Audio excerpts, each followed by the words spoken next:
محمد الأمين وعلى آله وأصحابه أجمعين وبعد. اللهم صل وسلم وبارك على سيدنا محمد طب القلوب ودواء ونور الأبصار ودياء وعافية الأبدان وشفاء وصلى الله وسلم سيدنا محمد. مسلم قال في مرشد كبلا حضرت شاه صفي سيد الدكتور سيف الدين أحمد الحساني والحسيني المجهنداري خليفة غوث المجهنداري عاشقان غوث المجهنداري خادمان غوث المجهنداري. السلام عليكم ورحمة الله وبركاته. আলহামদুলিল্লাহ এই আঞ্জুমান রহমানিয়া মজহন্ডারিয়ার রাষ্ট্রের এই সভায় এবং খলিফা সম্মেলনে আপনারা সকলেই এই গরমের ভিতরে তীব্র গরমের ভিতরে আপনারা এসেছেন। আপনাদের সকলকে আমি শুভেচ্ছা জানাচ্ছি। আমরা আমাদের খলিফাদের উপর অনেক গর্বিত। সকলেই বলুন আলহামদুলিল্লাহ। আপনারা খলিফা হিসাবে আপনাদেরকে মুশকিল একটি দায়িত্ব দিয়েছে এবং আপনারা যথাযথ আপনাদের দায়িত্ব আপনারা হুকুমে আপনারা পালন করছেন। সকলেই বলি আলহামদুলিল্লাহ। আজ এখানে অনেকজন অনেক গুরুত্বপূর্ণ কথা বলেছে এবং আমরা আমাদের মুশকিলার পুরাণে ইরফানি সেই গুরুত্বপূর্ণ কথা আমরা শুনবো মনোযোগ দিয়ে। উনি আমাদেরকে যে দিক নির্দেশনা দিবেন আমরা তা বুঝে তা শুনে আমরা আমাদের এলাকায় আমরা সেইভাবে পরিচালনা করার চেষ্টা করবো ইনশাআল্লাহ। আর দ্বিতীয় কথা হচ্ছে আমাদের সকলের একটা জিনিস মনে রাখতে হবে, এখানে অনেক সিনিয়র যারা খলিফাগণ আছেন আপনারা আমাদের রাজা সৈয়দ মেহেদী আহমেদ আল-সানি মজহন্ডারি ওনার সহবত পেয়েছেন। যারা নতুন ওনার সহবত এখন পাননি আমরা আমাদের মসজিদকে আমরা সহবত পাচ্ছি।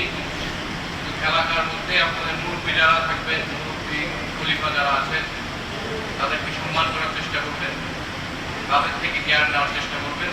তারা এখন কাজ করতে না পারলেও তারা বিছানায় পড়ে গেছে, অনেক খলিফা আছে না, আপনারা চেষ্টা করবেন তাদেরকে দেখে আসা। সপ্তাহে শুক্রবার দিন মুরব্বীদেরকে দেখতে হয়, ইসলামের নিয়ম। চেষ্টা করবেন যে শুক্রবারে সেই মুরব্বী খলিফার বাড়িতে যে তার জন্য একটা আপেল বা একটা কমলা নিয়ে যে তাকে খাওয়াবেন। সে খেয়ে আল্লাহ আপনারা একজন সুস্থ রোগীকেও দেখলেন, একজন বীরভাইকেও দেখলেন এবং একটা মানুষের আপনি দেখভাল করলেন, নিজে অনেক সওয়াব পাওয়াবেন এবং তার থেকে আপনারা কিছু জ্ঞানও নিতে পারবেন। আপনারা চেষ্টা করবেন মানুষের ভুল থাকে, মানুষকে ভুল দিয়ে জাজ না করে, ভুল দিয়ে মানুষকে বিচার না করে তার ভালো ভালো দিয়ে তাকে বিচার করার চেষ্টা করবেন। সুফি তাত্ত্বিক চলাচল, সুফি বিশ্বাস, সুফি তরিকার মূল ধারণই হচ্ছে ভালোটা দেখো, খারাপটা ঢেকে দাও। ভালোটা দেখো, খারাপটা কি আপনারা সেটাই চেষ্টা করবেন। মানুষ একে অপরের সমালোচনা না করে, বীর ভাইয়ের সমালোচনা না করে, তার যদি কোনো ভুল আপনাদের চোখে পড়ে চেষ্টা করবেন তা ঢেকে দিয়ে তার সাথে কথা বলে যে ভাই এটা ভুল হচ্ছে, এটা আমরা না করলে ভালো হয়। জনসমাগমে এটা নিয়ে তাকে ছোট করে আমি নিজেও করবো, তাকে ছোট করে দিব, এই চিন্তা ধারণা তরিকতের ভিতরে পড়ে না, পড়ে। তো আপনারা চেষ্টা করবেন যারা নতুন খলিফা হচ্ছে, নতুন প্রজন্মের, আপনারা এই জিনিসগুলো একটু মাথায় রাখবেন। আজ এই মজহন্ডারির বাগান সারা বাংলাদেশ, সারা বিশ্বে ছড়িয়েছে মজহন্ডারির রহমত ফজিলতে এবং ওনার খলিফাদের সেই দায়িত্বের কারণে। ঠিক না বেটি?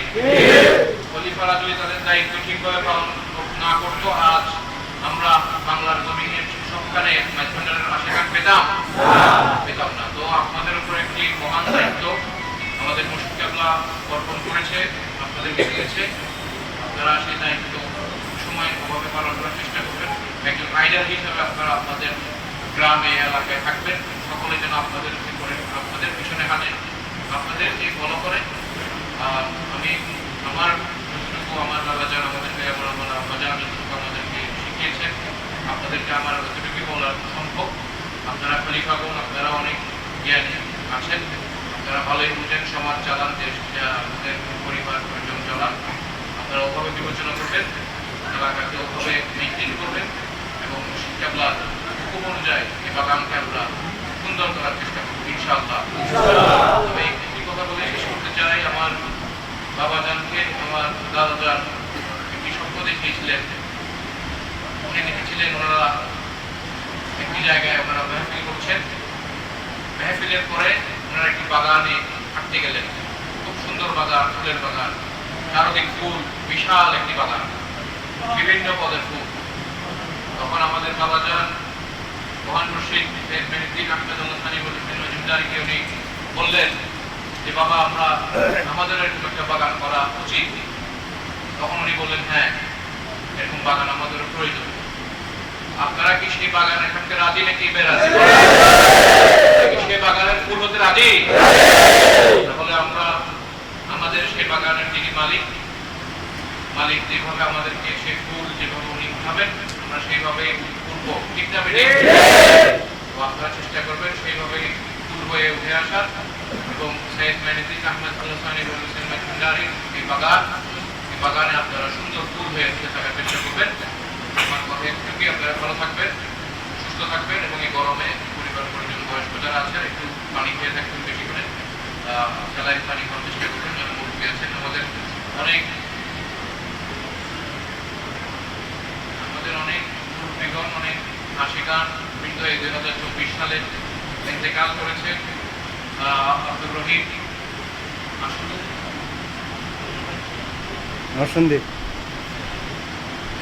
আব্দুর রহিম খলিফা, উনি অনেক খেদমত করেছিলেন, উনিও ইন্তেকাল করেছেন। আমাদের একজন খুবই ডেডিকেটেড ওয়ার্কার মোহাম্মদ নান্টু, উনিও ইন্তেকাল করেছেন। আমাদের একজন খাদেম সাহেব ফারুক আহমেদ, উনি ইন্তেকাল করেছেন। আমাদের খুবই কাছের মানুষ ছিল, আপনারা দেখেছেন দরবারে যারা গিয়েছেন। আপনারা সকলে তাদের আত্মার জন্য আপনারা দোয়া করবেন, নামাজ পড়ে আল্লাহর কাছে দোয়া করবেন, আল্লাহ যেন তাদের সকল গুনাহ মাফ করে দেন, মুর্শিদের কদমের জন্য তাদেরকে তাদের স্থান দেন।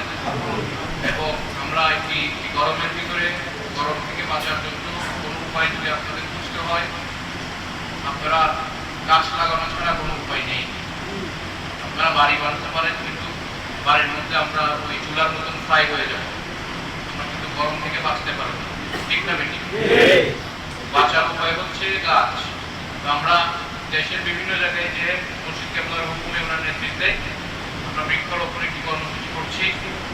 আজ যেহেতু এখানে খলিফাদের সমাগম, খলিফাদেরকে আমি বলতে চাই, আপনারা আপনাদের এলাকায় আপনাদের যুব ফোরামের যারা ছেলে আছে তাদেরকে দিয়ে, তারা হচ্ছে আপনাদের ওয়ার্কফোর্স, আপনারা হচ্ছে এলাকার লিডার, তারা হচ্ছে আপনাদের ওয়ার্কফোর্স।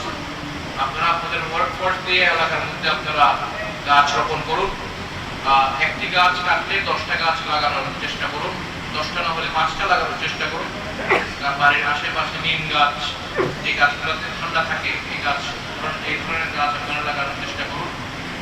আপনারা ভালো থাকবেন এবং এই গাছের থেকে ফল ফলাদি হলে আমাদের সকলেরই মরতে হবে। কবরে গেলে এই গাছের থেকে ফল ফলাদি যখন মানুষ খাবে, আমরা কিন্তু সেই গাছের সেই ফলের আমরা কিন্তু সাদাকাতুন জারিয়া হিসেবে আমরা কিন্তু সওয়াব পাবো। সুবহানাল্লাহ। আপনারা খলিফা হিসেবে আপনারা চেষ্টা করবেন করার। আমাদের কর্মসূচি এখন জারি আছে, দেশের বিভিন্ন প্রান্তে আমরা করছি। আপনারা নিজ উদ্যোগে আপনারা চেষ্টা করবেন করে আমাদেরকে কাইন্ডলি একটি ছবি তুলে খলিফা গাছ দিচ্ছেন বা গাছ লাগাচ্ছেন ছবি তুলে পাঠাবেন, যেন আমরা বিভিন্ন এলাকার খলিফাদেরকে সেটা পাঠাই, তাদেরকে যেন আমরা উৎসাহিত করতে পারি।